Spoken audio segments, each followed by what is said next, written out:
Hello everybody, this is Terry Jeanette with the Tapping Flamingo. Today's video is all about the Be Creative Challenge that I host over on my other channel called Be Creative with Terry Jeanette. And today we're going to work with little scraps of chain. So how many of you have like these little pieces of chain?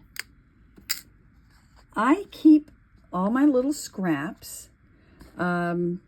Sometimes I think, well, I could make maybe an extender out of some of these, but I haven't done that. But I had an idea the other day, and we're going to try it out today. By the way, this is kind of how I keep my scrap chain. I keep them in these. I've got them in Ziploc baggies, and I keep them all in this little bin right here. So the first thing I did was pick out different types of chain. We've got different styles, different colors. This is a gold. We have rose gold. I've got copper. The rest is silver. Some of it's bright silver. Some of it is just stainless steel type color. Anyway, I laid those out first. And then I dug around for my beads. Now, the Be Creative Challenge this month, the colors that we are using are light yellow and grass green. So I just went through all my green and yellow beads and picked out some fun beads that fit that description. And now I'm going to take some 20 gauge wire, and I'll probably use silver, and I have copper and I have gold tone. I'll probably mix it up a little bit, and I'm going to make links out of each one of these. So in addition to my wire, I'm also going to need wire cutters, round nose pliers, and some flat nose pliers, or you could use bent nose pliers, whatever type of pliers, even needle nose pliers. But I like to use these. So the first thing I'm going to do is show you how to make a link, and I'm going to use this turtle. And I'm using 20 gauge silver tone wire. And I just put my little turtle on there. And then I use my round nose pliers. And depending on how big of a wrap you want, that determines how far down you're going to go. I kind of want a big wrap, so I'm going to go down about that far. And I don't want a big loop, but I don't want a teeny loop either. So I'm going to go down about right there, and I'm just going to wrap that around. And then I'm going to wrap my wire around several times, and I'm going to do it messy. This is going to be a very organic type necklace. Whoops. And then I just take my flat nose pliers and tuck the ends in. Make sure it's not poking out. Then you can slide your bead down. And then you're going to do the same thing on the other end. Now notice I did not cut my wire yet. I like to work on the spool. That way you don't waste a whole lot of wire. Because like if I was to cut it off, I don't know, I may not have enough, or I may have too much. All right, so probably around right there. And then I'm going to wrap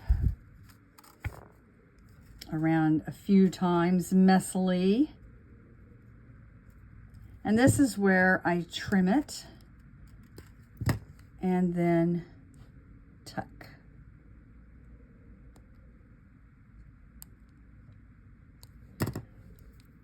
All right. There is one link, and now I need to do that with all these other beads. I will be back when I get them done. All right, so I have them all wired up, and right now I'm just playing with the order that I want my necklace. The first thing I did was I actually laid out my little pieces of chain.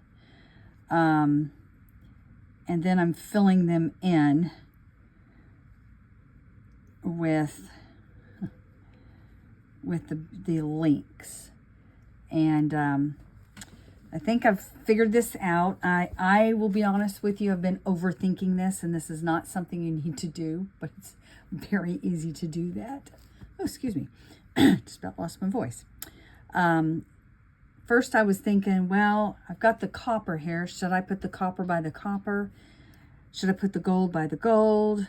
But I just decided to separate that all out. Also, you could have, or I could have, actually went ahead and put the chain onto the link as I was wrapping.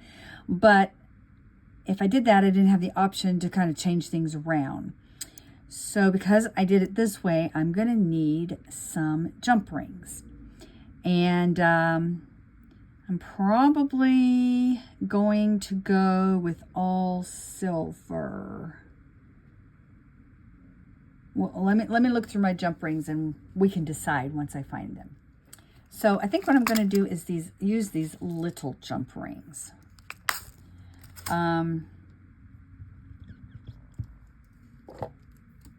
I'm going to need my little tools here, flat nose pliers, and then I like to use this gadget. I could use 2 sets of pliers, but we're not going to on this one. All right, so I open up my jump ring and we're going to start with my turtle.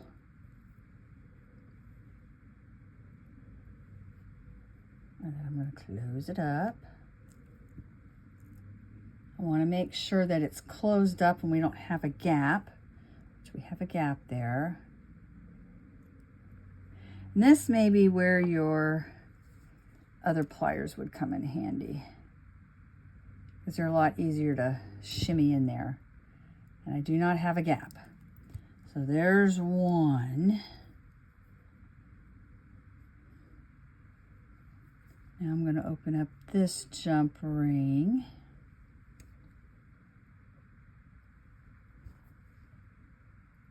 And I'm hoping that I'm not going to need a clasp on this. It's going to be long enough where I can just stick it over my head. Okay.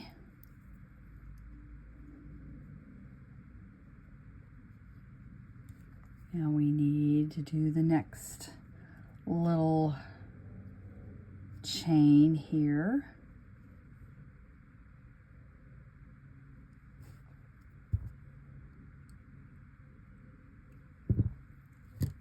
All right, I'm going to continue to do this and I will be back when I get it done. All right, I got it all done. And for the most part, I used those little jump rings. This Rolo chain here though, I was able to actually open it up. So I didn't use a jump ring on that one, but the rest of them I did. And I think they look just fine. This is going to be a pretty fun necklace to wear with all the different elements and colors. Make a nice long necklace. Don't have to worry about a clasp. It fits over my head very nicely. And it would make a really nice stack piece. Let's see how long it is. Okay, we'll start there.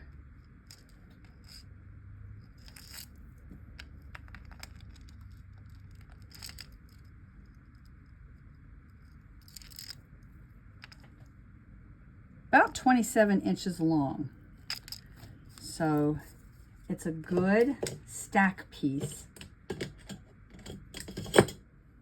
And this is a really good project too, if not only do you have leftover chain, but if you just have odds and ends of beads. In fact, you wouldn't even have to do the chain. You could just do odds and ends of beads without the chain. Maybe I should do a video on that. I'd like to thank y'all for watching this video today. And if you would like to join in on this collaboration challenge, I would love to see your things that you made. Some of you I know try to join in each month, and I really enjoy seeing all the fun things you make. And this challenge, I'll leave details about exactly what it is down in the description box below, but Basically, all you have to do is use the 2 colors that I give, which, like I said, this month were grass green and light yellow, or maybe it was pale yellow. Anyway, it was a light yellow, and do something with it.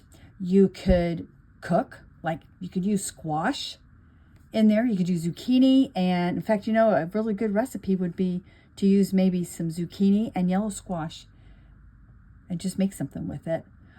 You could sing a song about those colors, or write a poem, or make jewelry like I did, or maybe make a little Easter card, or painting, or I could go on and on with the many different things you could do with those colors and this challenge. It's just all about being creative. Now, if you join in, I'd like to know, so tag me, and I hope you go check out my other channel and see what I'm doing over there.